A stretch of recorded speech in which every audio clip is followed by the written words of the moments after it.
La cátedra institucional es un espacio que invita a diferentes personalidades a reflexionar desde diversos enfoques sobre el sentido de la ciencia y la libertad en el mundo contemporáneo.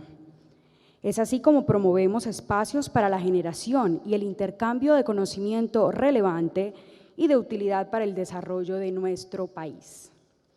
Para empezar, doy la palabra al rector de la Universidad de Medellín, Federico Restrepo Posada, para que les presente su saludo institucional.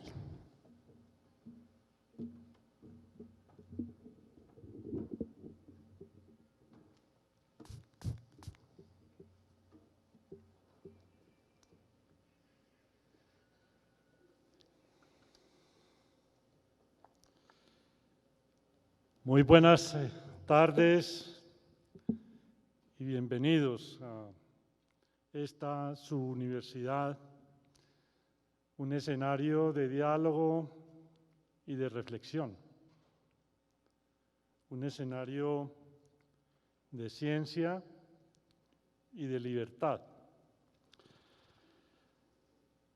La Paz, bienvenida, profesora Pastora Mira, muchas gracias por acompañarnos y estaremos muy pendientes de su presentación en esta cátedra el día de hoy.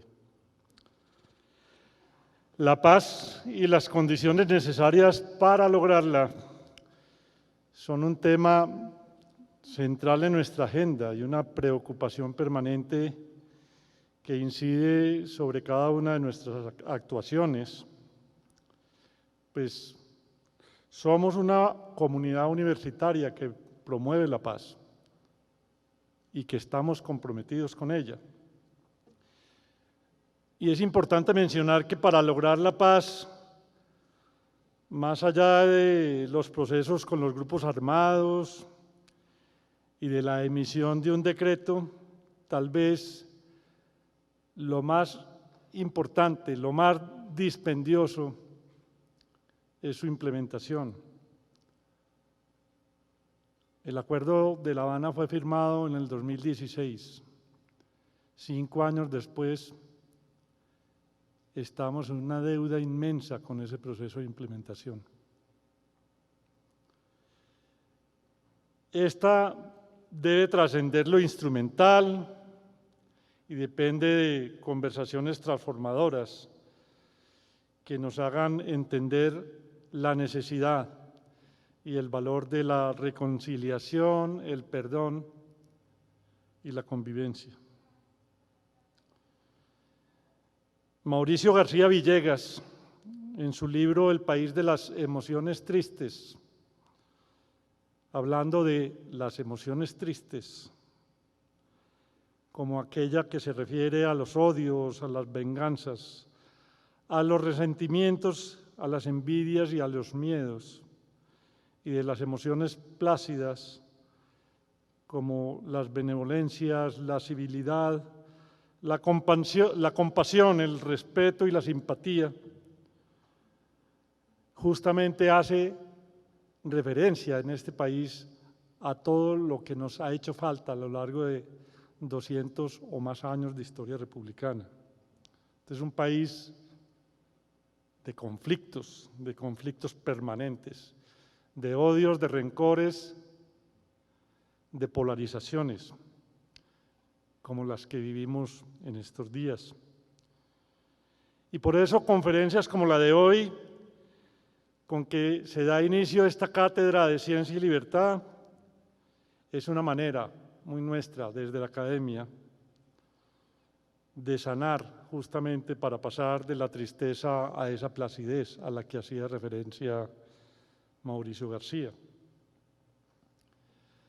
Quienes no hemos padecido en carne propia la crudeza de la violencia que ha truncado el desarrollo de todas las regiones de Colombia, debemos comenzar entonces por escuchar, por entender profundamente el dolor que nos habita y que es una de las raíces fundamentales de nuestras violencias.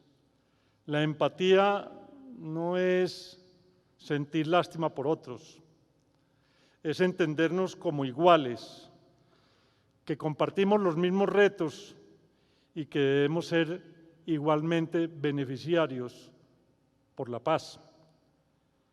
Y aquí viene a cuento una palabra también muy importante, además del tema de la implementación, y es el de la solidaridad, que viene del adjetivo latino que significa sólido, macizo, consistente, completo, entero.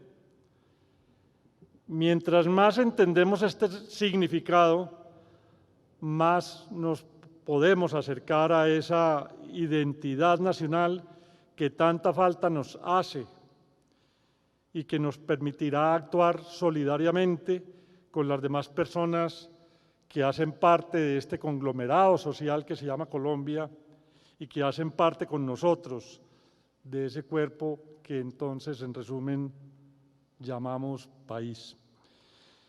Por otra parte, perdonar es liberar una deuda a otros. Esta es una palabra con un profundo significado que debemos aprender a practicar, la del perdón. Al liberar a los demás de esa deuda, nos liberamos nosotros mismos de una pesada carga que nos impide y nos impedirá actuar tranquilamente. La Universidad de Medellín es un sitio privilegiado para el debate de las ideas. Estamos habitados por la diversidad. Este campus que hemos denominado Campus Vivo, aloja personas de todo este país, de distintos orígenes y de diversos pensamientos. Y eso no es poco.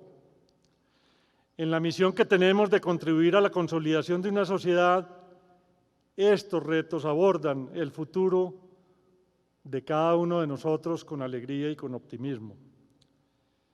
Queremos muchas más conversaciones como estas, que nos hablen de las emociones, de la vulnerabilidad, de los sentimientos que exaltan el espíritu humano y que nos ayuden a sanar.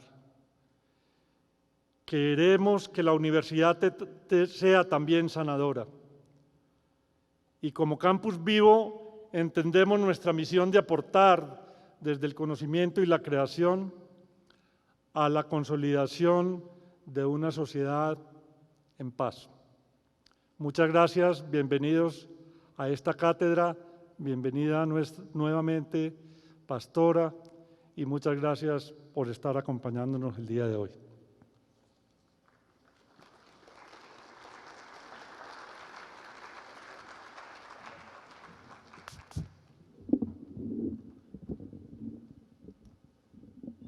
Agradecemos al señor rector por sus palabras y por acompañarnos en este espacio. Excusamos su retirada por demás compromisos adquiridos en su agenda que debe cumplir. Gracias, señor rector.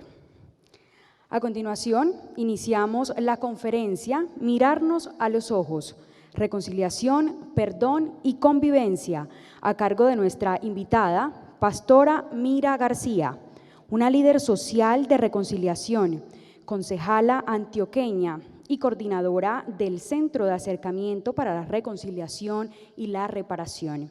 Su vida se ha visto envuelta en diferentes ocasiones por el conflicto armado de la región, la cual ha sido perpetrada principalmente por grupos guerrilleros, paramilitares y de filiación partidista, quienes han asesinado, secuestrado y extorsionado a su familia durante décadas. A pesar de ello, ha dedicado su vida a servirle a la comunidad de San Carlos, a trabajar por la reconciliación entre víctimas y victimarios, a impulsar proyectos educativos que ayudan a los desmovilizados a reintegrarse a la sociedad civil. Agradecemos de antemano por compartir su valioso conocimiento con nosotros. Adelante y bienvenida, Pastora García.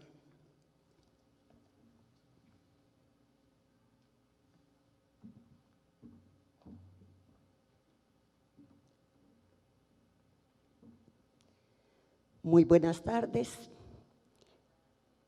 Inicio agradeciéndole al señor rector Federico Restrepo, a todos los docentes de este claustro universitario y a ustedes como estudiantes que se hubieran dado esta cita con el día de hoy, con Pastora Mira García, quien me identifico medianamente loca, con ganas de enloquecer el mundo y de contagiarlos de ánimo y ganas de vivir sin que el pasado nos dañe el presente y mucho menos el futuro. ¿Quién es Pastora Mira? Campesina, oriunda del municipio de San Carlos, que está ubicado en el oriente antioqueño, a 120 kilómetros, territorio hermoso. Solo contaba con 6 años de edad cuando en nuestro país, que bien lo decía el rector, hemos vivido una violencia cíclica. La historia no ha cambiado, han cambiado nombres y momentos en la historia de este conflicto. Tenía 6 años, 9 hermanos, el mayor 14 años, el menor 2 meses. Cuando llegan a la casa, literal, una familia muy católica, 6:30 de la tarde, rezando el rosario, los trabajadores de la finca y la familia completa, y llegan a disponer de la vida de mi padre y delante de nosotros es asesinado. Eso lo saca del campo inmediatamente, pero tuve la fortuna de irme a vivir con los abuelos maternos. Y cuando digo la fortuna de irme a vivir con los abuelos maternos, me estoy refiriendo a que ellos, en esa composición familiar llena de valores,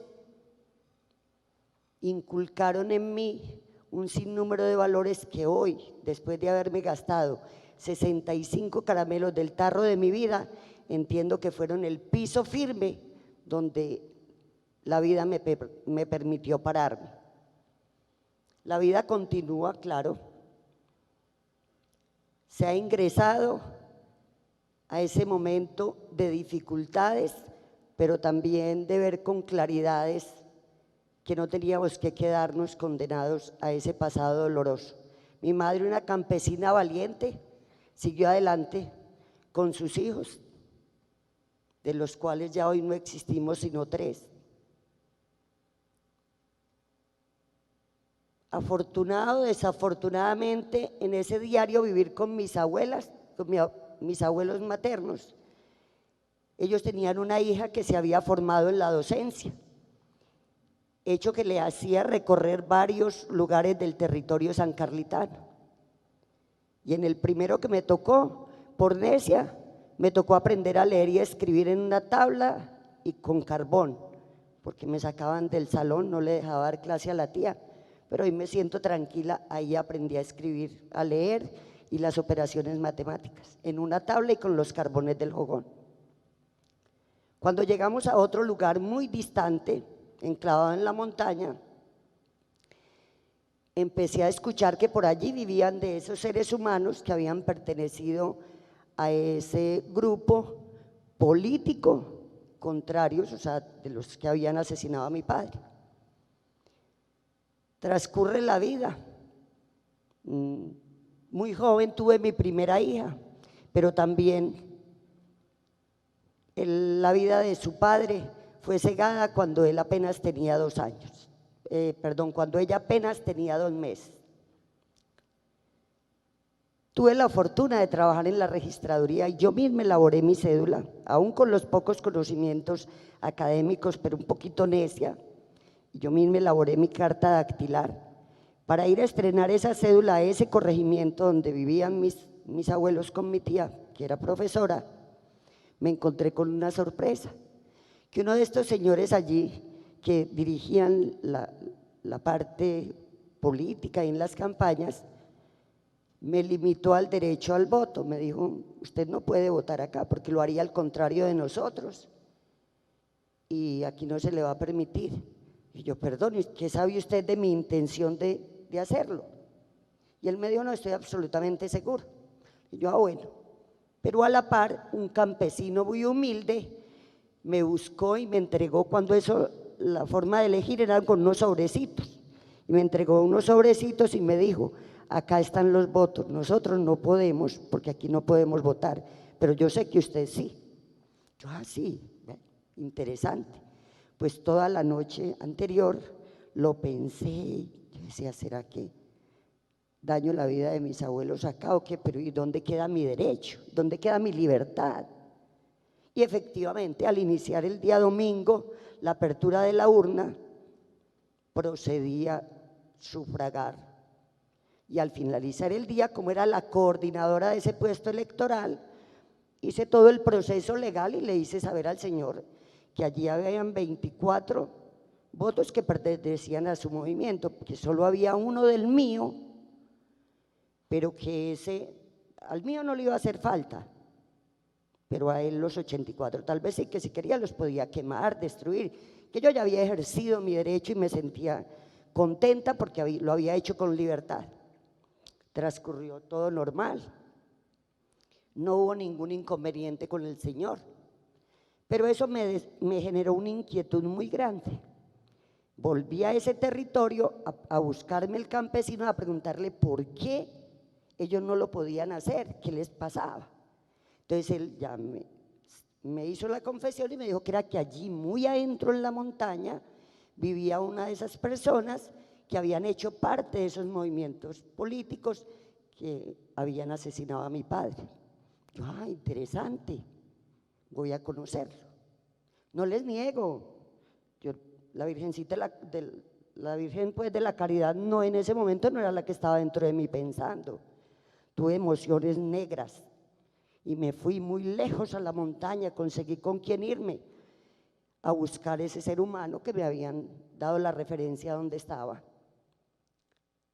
Efectivamente, llegué y en un cambuche de paja, piso de tierra, habitaba un ser humano que ya no era un ser humano, era una piltrafa humana, podrida en vida, se le descarnaban las pantorrillas, unas condiciones infrahumanas, pero lo peor no era eso. Tenía 3 niños demasiado pequeños, que la desnutrición y la miseria pues reinaba en ese espacio. Una mujer campesina maltrecha y también una pobre anciana que era su madre, le hacían compañía. Cuando me encontré con ese cuadro, entendí y le di gracias a Dios, porque el poco referente que tenía de mi padre era un ser bueno, solidario, comprensivo, un campesino honesto, trabajador, un labriego que a nadie le había hecho daño. Y entendí que esos niños que habitaban ese lugar y esas 2 mujeres no tenían por qué cargar con esa culpa. Al salir de esa montaña, no se los niego, lloré mucho rato para hacer ese paralelo, ese cuadro entre la diferencia del huérfano y el hijo del que ha dejado el huérfano. Yo tenía mi vida, finalmente una vida digna, con unos abuelos que me amaban, una madre y otros hermanos que trabajaban, el mayor dedicado a trabajar para ayudarnos. O sea, mi vida era absolutamente digna comparada con esas pobres criaturas. Tomé la decisión de regresar allí con alimentos y elementos para curarlo. Y conseguí aliados para armar un poco, rearmar un poco esa casucha donde habitaban. Paja nueva, maderas, bejuco, porque cuando eso pues el clavo que tenemos hoy en día no, el bejuco en la montaña, y le rehicimos esa casucha y le entablamos el piso para que no. Yo iba 2 veces en la semana a pesar de la lejanía, a curarlos, a llevarles alimentos, ropa y a llevar juguetes para compartir con esos niños, porque ahí me di cuenta que tenía un vacío.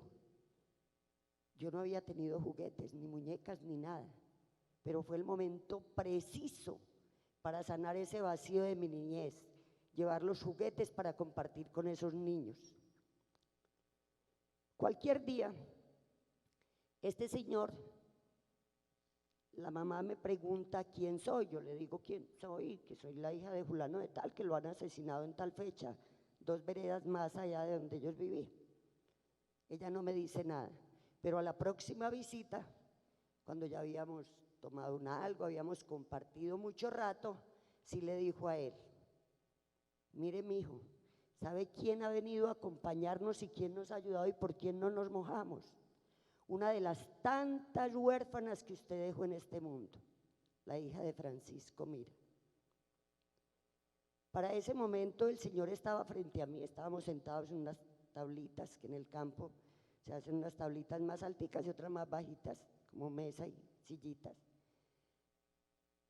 El Señor estaba en ese momento escuchando y me estaba mirando. Cuando la mamá le dijo de quién se trataba, quién era, inmediatamente él bajó su cabeza. A partir de ese momento nunca volvió a mirarme a los ojos y seguí yendo, claro, a ayudarles. Les cuento que para mí fue la mejor lección de dignidad, el mejor maestro que pude haber tenido en la vida fue ese señor en ese momento, y a quien hoy todavía le agradezco, porque me hizo entender que la culpa pesa más que el dolor. Y para mí, esos niños y esa familia se convirtieron en el bálsamo sanador para yo sanar mi dolor, mi angustia, mi tristeza, la falta de mi padre, y a través del servicio con ellos sané, me perdoné esas ausencias y todas esas noches de preguntarme y repreguntarme por qué habrían asesinado a mi padre. Ni siquiera necesité de que él me diera una explicación, la vida me la estaba dando. La vida me estaba mostrando que solo un ser con su dignidad rota, su dignidad dañada, es capaz de dañar a los demás. Y para mí esa lección de ese señor, cuando bajó su rostro y no fue capaz de volverme a mirar, me quedó grabada para toda la vida. Por eso procuro donde estoy compartirla, para que nos pongamos un momentico a pensar en esas cargas que nos damos la tarea de llevar y llevar y llevar, llenar la mochila de la vida con esas cargas que no nos dejan avanzar. Cuando realmente a la mochila de la vida hay que echarle un sinnúmero de valores y de cosas lindas que nos permitan avanzar. Pero como les decía, entonces ya ahí había perdido un gran pilar a mi padre, pero la vida también me tenía preparada perder el padre de mi primera hija. La vida continúa, viene una nueva pareja, con ellos 4 hijos. Como la violencia es cíclica, estos conflictos mutan, cambian de nombres, de tiempo y de motivaciones. Nuestro territorio, el oriente antioqueño, por razones de negociación entre Estado y empresarios, pues se decide el desarrollo de todo un plan energético y el territorio empieza a vivir unas afectaciones muy profundas desde la década de los 80, y al inicio finales de los 90, inicio del 2000, se acrecenta la violencia de una manera descomunal, porque se da la disputa entre los actores de izquierda y derecha por el control del territorio y sobre todo por lo que genera a través de la ley 99 del 93, ley de transferencias, esos recursos que llegan a los municipios. Entonces, cuando decimos el tener y el poder, deciden tragarse en el ser y terminan ese territorio arrojando a un éxodo masivo a más del 85% de sus pobladores. Un número muy alto de homicidios. El liderazgo social, el trabajo comunitario allí casi que se volvió profesión peligro. El que defendía a otro ya era objetivo militar o de uno o de otro bando. muchos desaparecidos, territorio minado, un sinnúmero de niños reclutados, proyectos de vida truncados sin su propia voluntad, porque un niño no tiene la capacidad de decidir qué quiere para su vida. Y en esa larga lista de afectados, claro, vuelve a estar cruzada mi historia o la historia de la familia. Sandra Paola, la tercera hija, estudiante de licenciatura de Educación Física del Jaime Izaza Cadavid, semipresencial, y empleada del municipio de San Carlos. En una de sus comisiones a una de las veredas, porque estaba trabajando un programa que se llama Ordenamiento Territorial de Escuelas, es tomada por los paramilitares. Se la llevan con su hija, que para ese momento tenía 6 años. A su niña no la devuelven y a ella la dejan en cautiverio 9 meses y medio. Tiempo que es suficiente para entrar a una familia en la absoluta tortura, la pregunta de todos los días. Pero viene lo peor. A los 9 meses y medio, como un torbellino, la desaparece. Empiezan las noches muy oscuras, esa pregunta. ¿Habrá podido escapar? ¿Tendrá dolor, hambre, frío? ¿Habrá perdido el sentido? ¿Estará divagando en las calles? Y no solamente ella la desaparece en el 6 de febrero del 2002. A mi hermano, el que tenía 2 meses cuando asesinaron a mi padre, lo desaparecen el 14 de febrero. En ese momento hay algo que es muy duro tenerlo que reconocer, tener que decir: Señor, gracias. Gracias porque a mi madre te la llevaste de este plano terrenal antes de que esto tan duro pasara con tu hijo y tu nieta predilecta. Pero la partida de mi madre también había estado pasada por esas acciones irresponsables de los actores armados. Mi madre se había infartado cuando la puerta del frente de la casa la han tumbado un grupo para sacar los milicianos del otro grupo. Le ahorraron, ella les ahorró hasta la bala para asesinarla, pero murió a consecuencia de una acción de un actor armado. La familia entra en una noche muy oscura, una noche de terror. Mi hijo había tenido un hijo que nosotros le estábamos levantando y ahora el 20 de septiembre va a cumplir 20 años. En un falso positivo también fue asesinado. Era compañero de estudio de una novia de un policía y por cualquier situación de celos lo sacó y lo legalizó con los paramilitares. La vida hay que seguirla. Sobre todo que teníamos encima la tarea de ayudar a esos que también estaban a nuestro lado. Para ese momento me estaba desempeñando como presidenta del Cuerpo de Bomberos de mi municipio y estaba acompañando un grupo de mujeres desplazadas de la zona rural a la zona urbana, que buscábamos prestados los solares y cualquier espaciecito donde pudiéramos producir, porque los alimentos escaseaban. Entonces levantábamos gallinas, cerdos, peces, sembrábamos pan coger para mantener a nuestras mujeres ocupadas,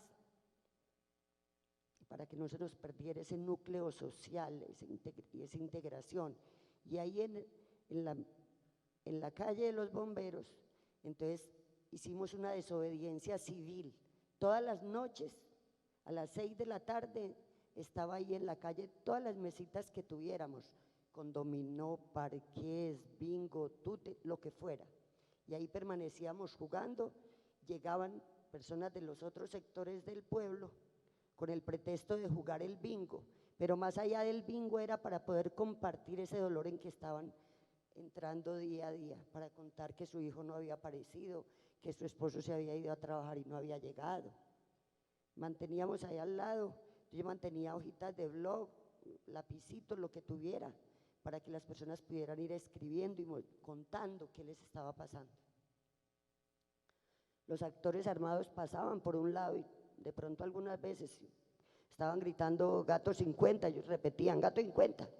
Nunca lo lograron leer nuestra intención, por fortuna, porque había que estar ahí en los bomberos acompañando a nuestra comunidad, que permanentemente llegaban cantidad de población desplazada, como fue la de la masacre de Dos Quebradas, que nos desplazaron más de 1.800 personas, todo un centro zonal, lo que componen 7 veredas. Ese accionar creo que me fue revocando, creo ya el episodio con ese asesino de mi padre me había fortalecido y me había ayudado a sanar, pero todos estos episodios que seguían, yo sentía que me iban revocando, me llevaban a llenarme de más fortaleza, porque ya había entendido que no era a mí sola la que me estaba pasando. Este era un tema de país, era un tema de sociedad, era un tema de falta de respeto por la diferencia, pero no sabía que faltaba todavía algo muy triste. Mi hijo Jorge Aníbal, de 18 años, inquieto, con quien empezamos a raíz de la pérdida de la vida de un primo que trabajaba para la empresa antioqueña de energía, que iba a hacer un trabajo en una torre y las FARC le minó la torre donde se iba. Estuvo hoy, no alcanzó a hacer el trabajo. Al otro día debía regresar y ya encontró la torre minada y ahí lo mataron, ahí murió en ese campo minado.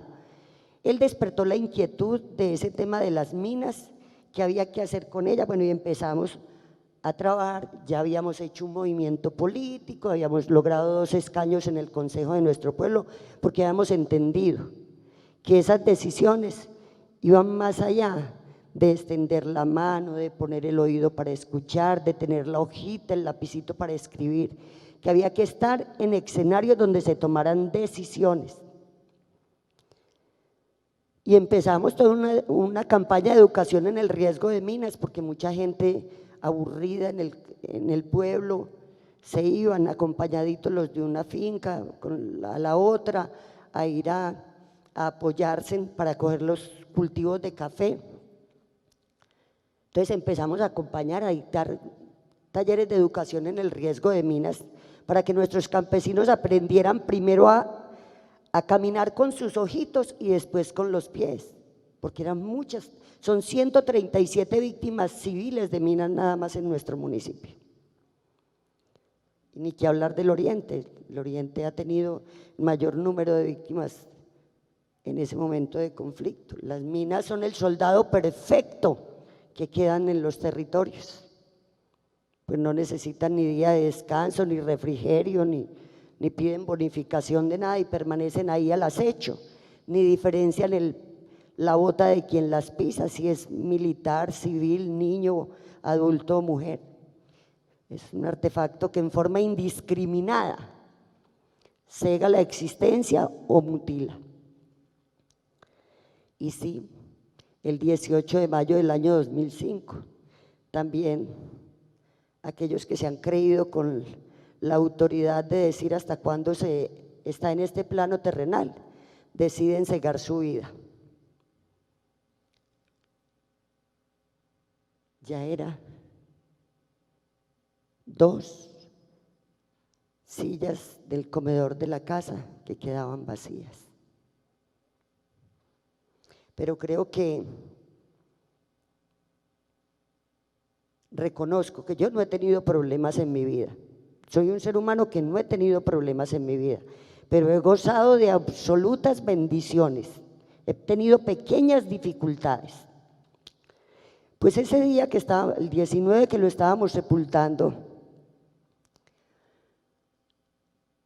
al guardarlo en su última morada en el mausoleo que me le habían asignado, me dio por mirar hacia arriba y me encontré que en la parte alta del mausoleo estaba la imagen de la Divina Piedad.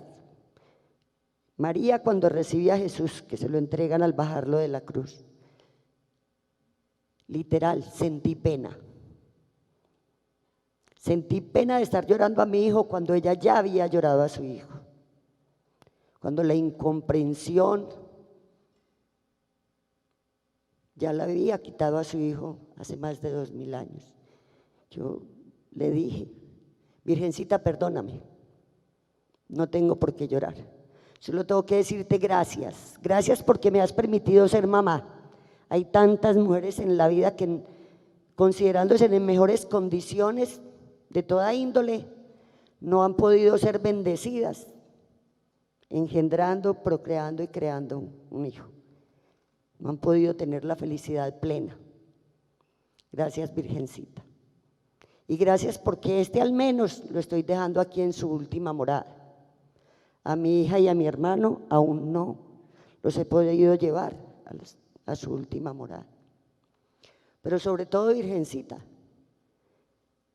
ayúdame a perdonar, perdónales a quienes cegan la vida de nuestros jóvenes y ayúdame a perdonar. Concluye el día, es jueves, al sábado salgo temprano, fui a la iglesia temprano y de regreso a la casa, al voltear la esquina de la casa, encuentro que alguien está llorando, renegando, en un cúmulo de gente ahí, lo que llamamos los chismosos.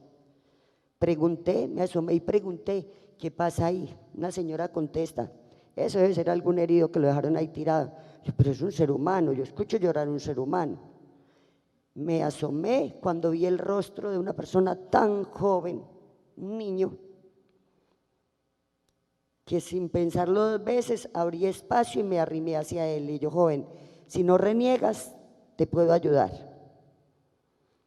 Me miró, me dio la mano, se levantó, se apoyó en mi hombro y brincando en un pie, porque tenía una herida en un pie, llegamos hasta la casa. Decía que tenía hambre, pues procedí a ir a buscar algo que darle muy rápido.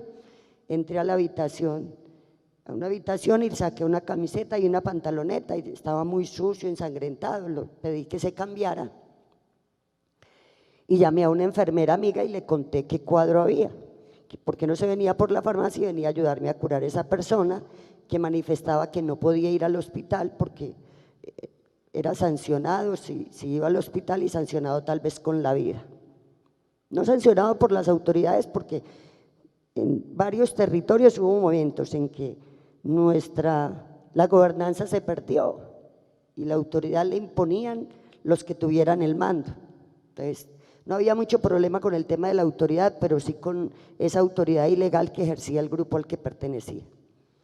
Llegó la enfermera, le cortamos la gasa, lo curamos, ya se había cambiado, había colocado una camiseta y una pantaloneta, había tomado algo. Ya le dice, él pregunta si se acuesta ahí para inyectarlo, pues yo le di la mano y le dije, no, venga, acuéstese allí en esa cama. Lo entré, se acostó, le aplicaron las 2 inyecciones, seguimos ahí charlando, cuando de pronto el joven dice, ¿me puedo parar ya? La enfermera le dice, pues inténtelo a ver si no se marea. Y cuando hace este ejercicio para enderezarse, se encuentra con que en la pared están las fotos de Jorge Aníbal. Y él dice, uy, ¿qué hacen las fotos de ese man ahí que lo matamos antier? Claro. No me pregunten, yo todavía no identifico una palabra para nombrar eso, como el diccionario no identifica palabra para nombrar a las madres que perdemos los hijos. Unos llamarán desahijadas, no creo que no. Yo no tengo una palabra para identificar lo que pasó por mi mente en ese momento. Yo solo me acordé que le había dicho a la Virgen que me ayudara a perdonar. Y le agradecí a la Virgen por esa experiencia que me estaba poniendo a vivir. Reaccioné y le dije al joven, sí, esta es su cama, esta es su alcoba y yo soy su madre. El joven entró en shock y empezó a hablar de las acciones del conflicto, patrocinadores, formas, contó hasta de que le han hecho la torta de la primera comunión. Mis hijas que estaban ahí, la enfermera, muy airadas, indignadas, porque es que es normal sentir emociones negativas, absolutamente normal. Muy indignadas salieron llorando hacia la parte de atrás de la casa y yo me quedé con el joven. Ellos sí, cogí de la mesa de computador de la habitación de él ahí, el teléfono inalámbrico, se lo activé y se lo entregué. Y yo, si en algún lugar del mundo debe haber una mamá que quiere saber de ti, si te da pena decirle qué haces, pues no le digas, pero dile que estás vivo. Es bastante que una madre sepa que su hijo esté vivo. Yo me fui hacia la parte de atrás donde estaban mis hijas, mi familia muy indignada. Me reprocharon, ¿cómo se le ocurre? ¿Y ahora que lo vas a dejar ir? Y yo no, tranquilas, ordenen. ¿Cómo quieren que lo elimine? Yo lo asesino, ¿qué quieren que haga? Lo pico, lo echo en un costal, no se preocupen, solo ordenen. Solo les pido a cambio una cosa, que cuando yo termine de asesinar a ese joven, Jorgito vuelva a estar aquí sentado con nosotros.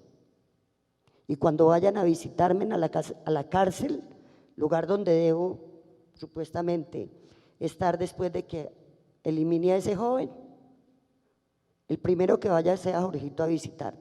Ellas cambiaron la forma de mirar, cambiaron su llanto y les digo, ¿se dan cuenta? Nada ni nadie nos va a devolver a ese ser humano. Entonces, no hay ninguna lógica en volvernos hoy en asesinos de los asesinos de ayer. Y es normal tener emociones negativas, claro que es absolutamente normal. La rabia frente al atropello, pero cuando nos paramos a mirarnos y nos encontramos con que nadie con su dignidad sana podrá causarle daño a la dignidad del otro, es donde nos encontramos realmente con nosotros y decimos no, yo quiero mi absoluta libertad. Y esa libertad no estoy hablando de las rejas de una cárcel, que mi país no tiene cárceles, tiene escuelas de delito, que según el extracto social del delincuente, es la escuela de delito donde le toca irse a estar un tiempo. Y allí le dan comida, dormida, puede estudiar, si se enferma lo llevan al médico y le dan medicamentos, mientras en las calles sus hijos, su familia engrosa cinturones de miseria, porque nuestro país no tiene cárceles. Entonces los de extracto bajo, pues sabemos que están. ¿Y cuánto nos cuesta un día de un detenido? Tanto en extracto bajo como alto.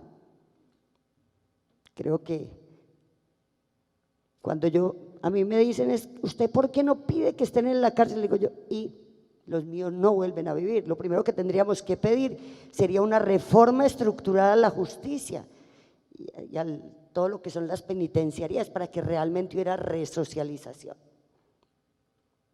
Porque cuando me acuerdo de eso y de ese cuadro de ese hombre que me encontré en la montaña viviendo indignamente con sus hijos, digo yo, la peor cárcel en la vida es su propia cárcel.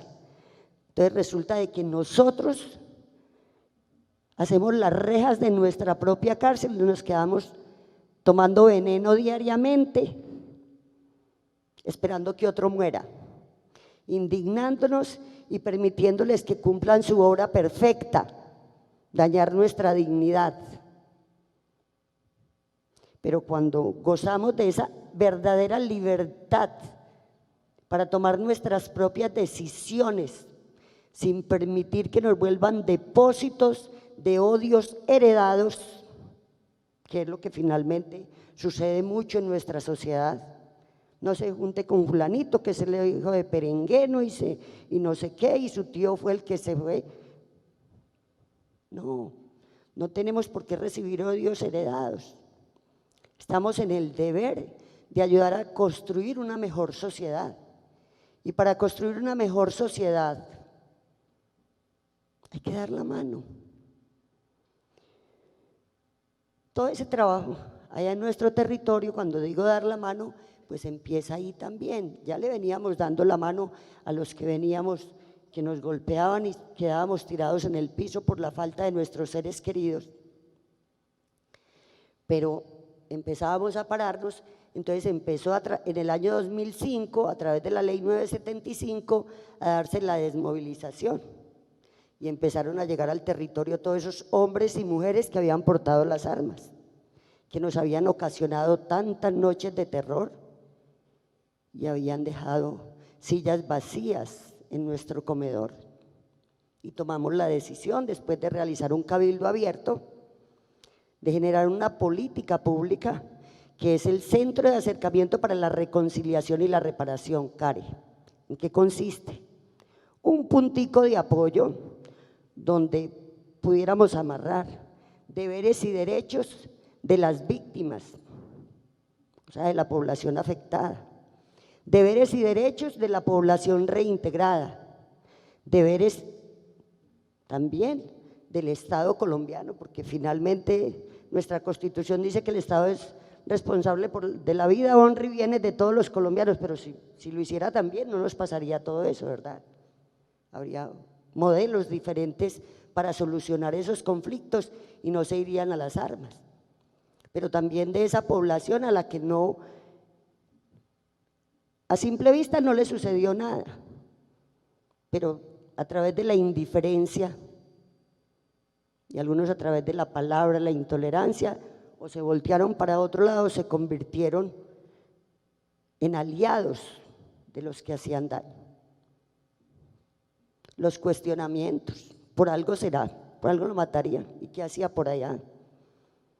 Que se da mucho también en nuestro medio para legitimar y justificar las muertes, cuando finalmente una vida es una vida, independiente del lugar, familia o clase social a la que pertenezca. Es un ser humano, un portador de la vida, que es lo único que nos debe interesar. Como el territorio había quedado contaminado de las minas, entonces también era atenderlos a ellos para que a través de ellos pudiéramos tener información de esos lugares donde había habido campamentos, donde había habido un accidente o un incidente, para poder ir a revisar y generar condiciones dignas para que nuestros campesinos pudieran retornar. Así, pero solamente para que ellos retornaran.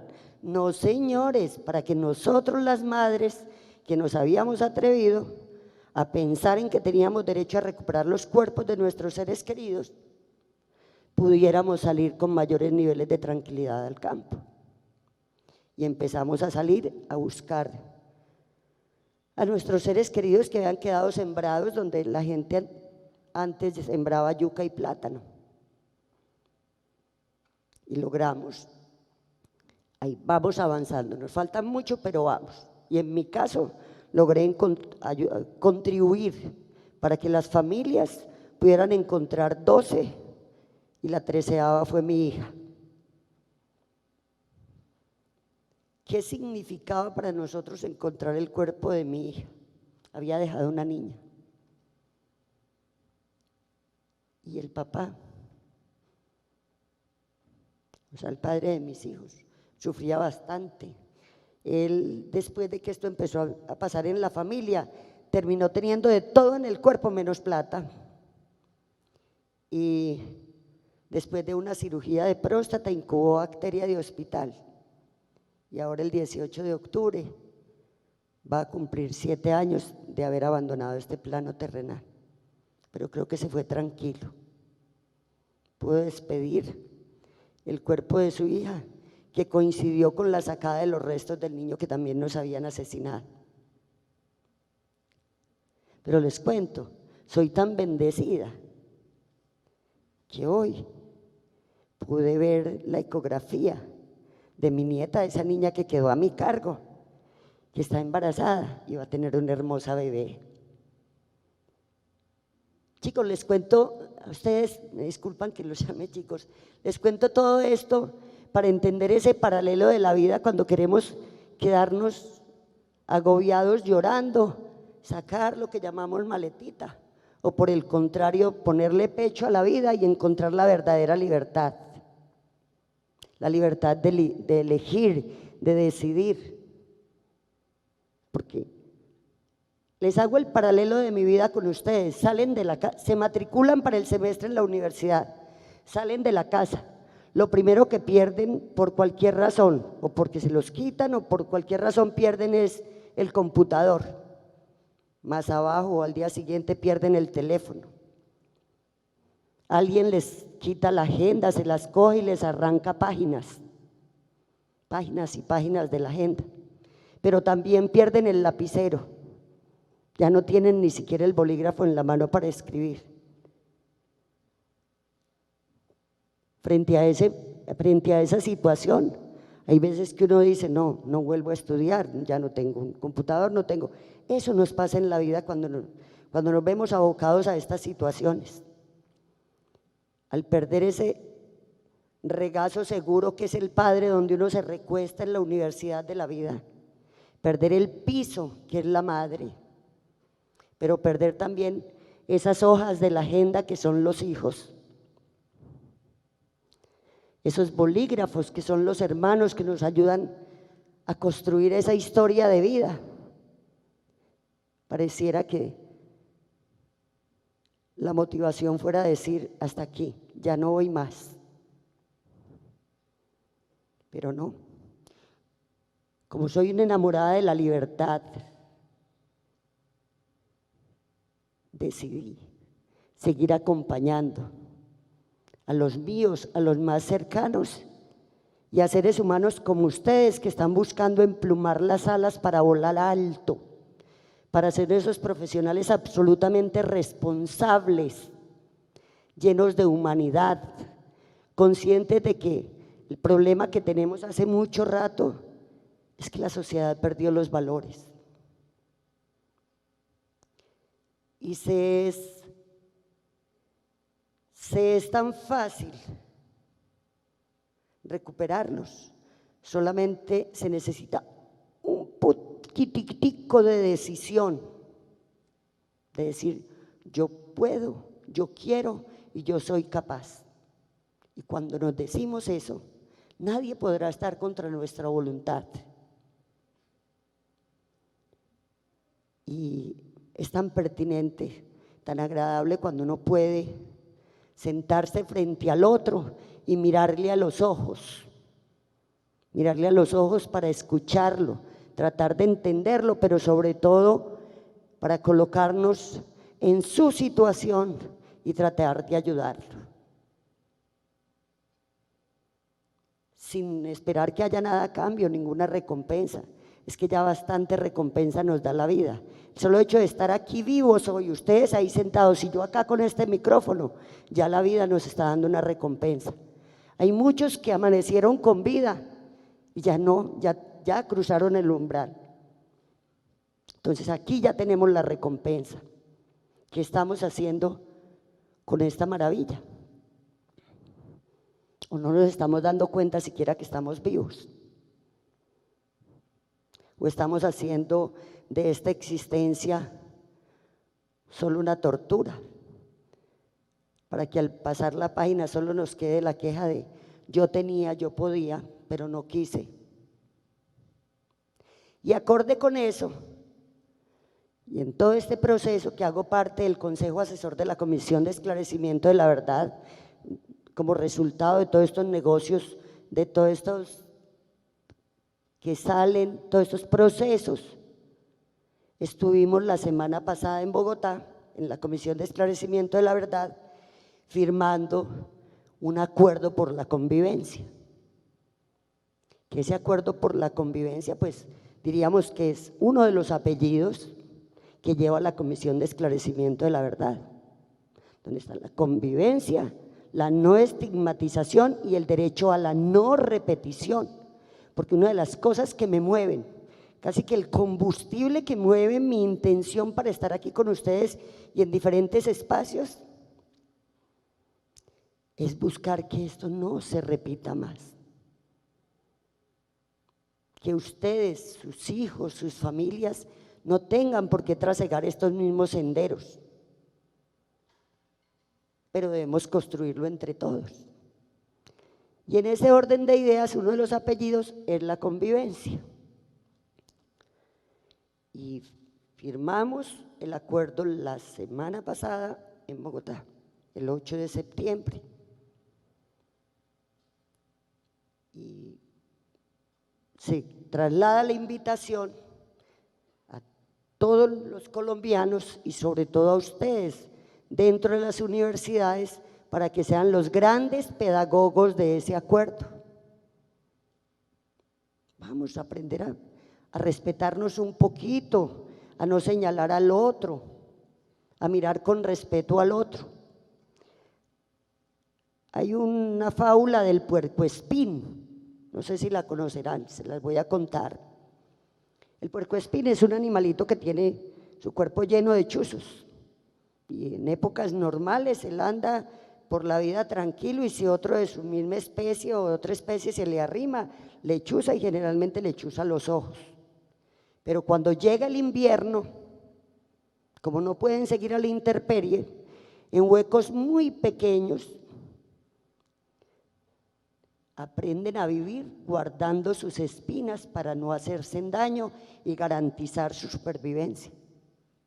Pues vamos a volvernos como el puercoespín hasta que nos enseñemos a respetar esas diferencias. Tratar con el que piensa diferente es lo mejor que puede existir, porque cuando uno todo el día lo pasa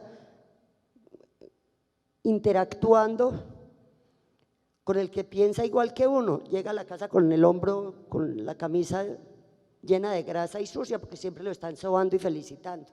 Cuando uno tiene la posibilidad de interactuar con el que piensa diferente, crece,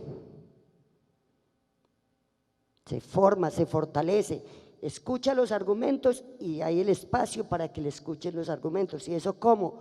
Propiciando escenarios realmente de diálogo, que fue lo que hicimos en el territorio, dada la desmovilización, hacer las mesas de reconciliación para que a través del diálogo pudiéramos escuchar las historias de esos que habían estado armados, que algunos estuvieron primero aquí en el ELN, en las FARC y luego dieron el paso hacia los paramilitares, viceversa. ¿Por qué? Por diferentes circunstancias en la vida, que solo cada uno de ellos sabe qué le ha echado a su maleta. Propiciemos a través del diálogo sin juzgar. Vamos a tratar de enseñarnos a no estirar tanto este dedo, sino abrir la mano para ayudar, para poder entender un poco al otro y generar esos espacios donde nuestra sociedad pueda interactuar a través del respeto, de la solidaridad, recuperar la confianza y la ayuda mutua, que es bien necesario. Como pueden ver hoy, aquí estoy, me hace falta muy poquito para vivir. Me he consumido 65 caramelos de la vida y todavía los huesitos no me suenan. Me desplazo tranquilamente por donde quiera, pero creo que se debe a eso, a que la bolsa de la vida no la he llenado de piedras. Las papas podridas las he ido dejando para abonar el piso para que salgan nuevas semillas. Y hoy trabajamos los principios de la resiliencia. Así que, como me estoy ya extendiendo más de la cuenta, creo, les dejo la invitación para que vayan a ese territorio hermoso, bañado de aguas cristalinas, rico en flora y fauna, pero donde también está nuestra casa de memoria y el trabajo por la resiliencia para que compartamos presencialmente. Échese en la rodadita hacia San Carlos. Allí serán todos bienvenidos. Gracias.